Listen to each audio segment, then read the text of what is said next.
Now, if I can be smart enough to turn off my phone before I record and attempt to be real quick because I'm short on time, but I just kind of wanted to do this and get some things out the way.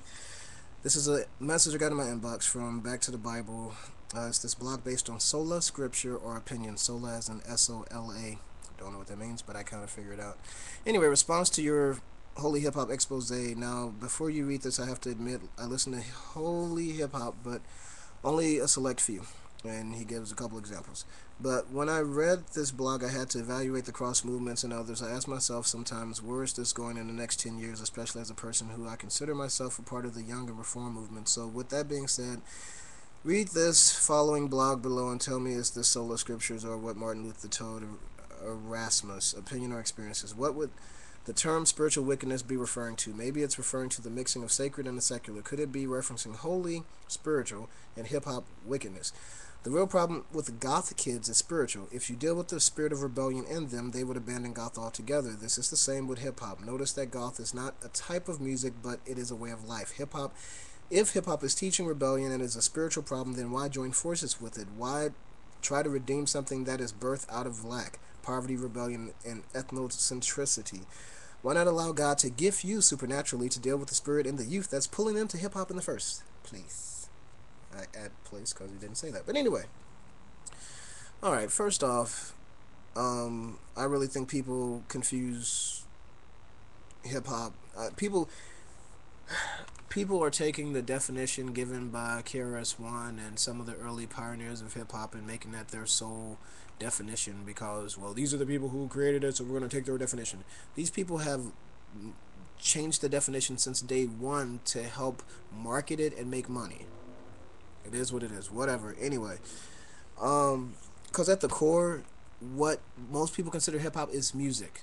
Yes, it is a culture. Yes, they have other things. Yes, they have other stuff added to the music. But at the core, most people associate it with hip hop genre music.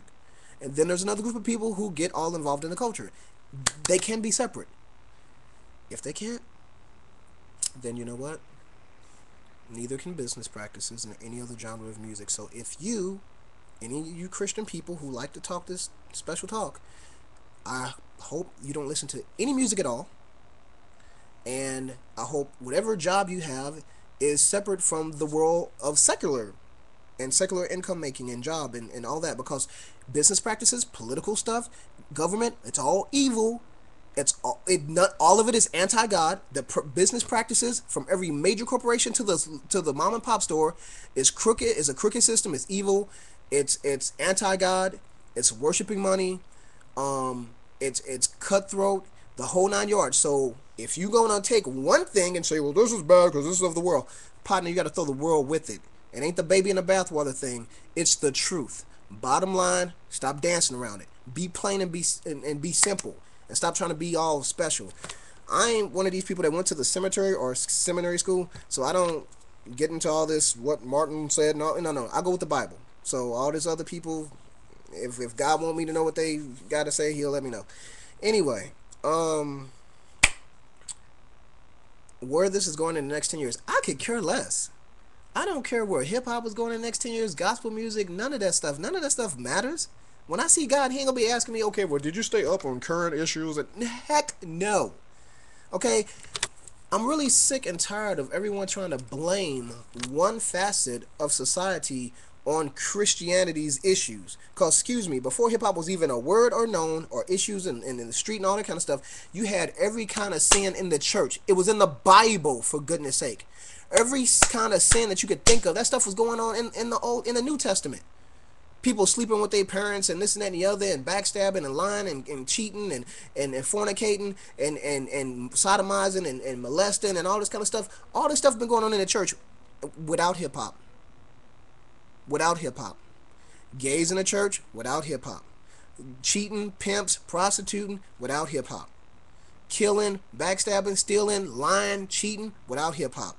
Poor business practices, evil, wrong, slighted business without hip hop. So, so, if I could make a big sign for the whole planet, especially these joking American cracking special people, nice people, so-called Christians, Get your head up out of wherever it's at. Wake up, read the Bible for what it is. Stop using excuses and crutches and just live right. Read the Bible and live it right. Because guess what?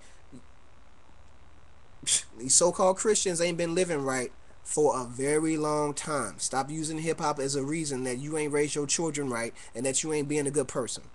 Period. Sick of it. Sick of it. Excuse, excuse, excuse. Because if that's the case, all your gospel music, all your so-called gospel and worship music, that stuff ain't how it sounded when Jesus was around. So how is it that your sound is right and this sound is wrong? It's sound. It's music. And last time I checked, ain't no human create none of that. Cause even Satan, you want to say Satan created hip hop and Satan ain't no creator. He is a manipulator. He is a liar, the father of lies, and he twists everything. So he takes something and he contaminates it. He takes something that already exists and twists it. He takes something that already is and adds or twists or whatever. So the music that's in hip hop already existed. The music that's in blues and rock and roll and everywhere else already existed, and he just makes a twist here or there, laces it with bad words, and we have what we have. I mean, the TV, you have porn and you have ministry. You can have truth, you can have lies. Government. You can have people who actually help communities, and you have people who rape communities. Businesses. You have businesses who actually give a service, and you have people who actually just rape people for service and just rape people for the money and the whole nine yards. So you have good and bad in every facet, because all these other things are just vehicles. Music, just a vehicle. Business, just a vehicle. Government, just a vehicle. Just a tool. So stop blaming the hammer for beating that person in the head when somebody else was controlling the hammer. Oh, we have to save the children from this, and you need to save yourself from being just the biggest sad bunch of hypocrites that has ever walked the face of this earth. Pitiful. So-called Christians are trifling, pitiful, disgusting, because you are so far from God, it's not even funny.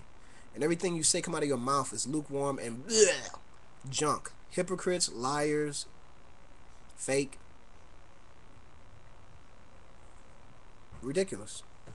And I'm really tired of it. So I'm going to get back to reading my Bible so I can keep practicing on living a just life of faith and not wasting my time and energy on subjects like hip-hop. It's funny how one genre of music has become such a hot topic in the church, but yet ain't, I don't know how many. I mean, y'all talk about hip hop more than you talk about pornography, more than you talk about disease, more than you talk about rape and abuse. And last time I checked, those other things are still doing way more damage than hip hop. Disease, whether it be cancer, whether it be AIDS, whether it be sexually transmitted diseases, or whether it be heart issues, still more prevalent of an issue than hip hop.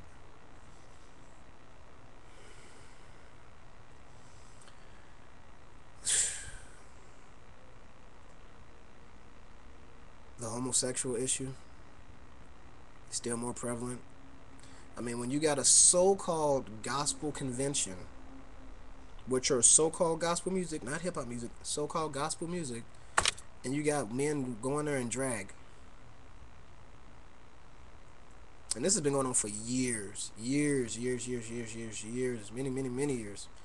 And we still having celebrations of we're gonna celebrate so and so because he was a great gospel pioneer artist, and we're gonna celebrate him. And yeah, I guess we ain't got nothing better to do. I mean, hey, applaud people for their life and celebrate the life that they live. That's great and everything, but we got a whole lot of other stuff going on right now, and that's been going on. I mean, this recession may be just starting for some people, but honestly, certain group of people, we've been dealing with a recession for many years. So the fact that we take out so much time and energy to keep focusing on stuff that's long since gone past. I mean, why aren't we celebrating people who are currently doing something? Or forget celebrating, why don't we just have more people helping to make a difference today? Work on today, fixing today, doing things today. Anyway, um, I guess I'll see what comes of this, and maybe we'll hit on this some more, maybe not, because honestly, it's a dead horse being beat too long, in my opinion. But unfortunately, hip hop is still a moneymaker. Oh, let's say pornography. Pornography makes more money than uh, Microsoft, Apple, uh, MTV, BET, or well, those aren't major companies. Wait, they make more than like all of your major companies you can think of, from Microsoft to Apple to Yahoo to Google to uh, Amazon, like all your major companies you can think of. Uh, the NBA, the NFL. Um, Interesting. All those companies make less than uh, than the porn industry. But yet we're not talking about that. We're talking about hip hop, and hip hop makes a lot of money. But anyway, basically, bottom line is it's like most movies and other things. If you follow the trail of money, you see where people at. So, so all these people talking this talk, wasting time, is still talking about money. Talking about money. You selling DVDs, so-called ministering DVDs that are going to help people and deliver people, but you're charging for it. Charging for it. Anyway, talking about let God spiritually enrich you and empower you to do something. Why don't you allow God to take care of your financial responsibilities as a person and bless you in your ministry, because you're giving away the ministry freely because it was freely given to you, if it's the truth. A lot of lies are packaged and sold. I don't know how much truth gets packaged and sold. But anyway, I mean,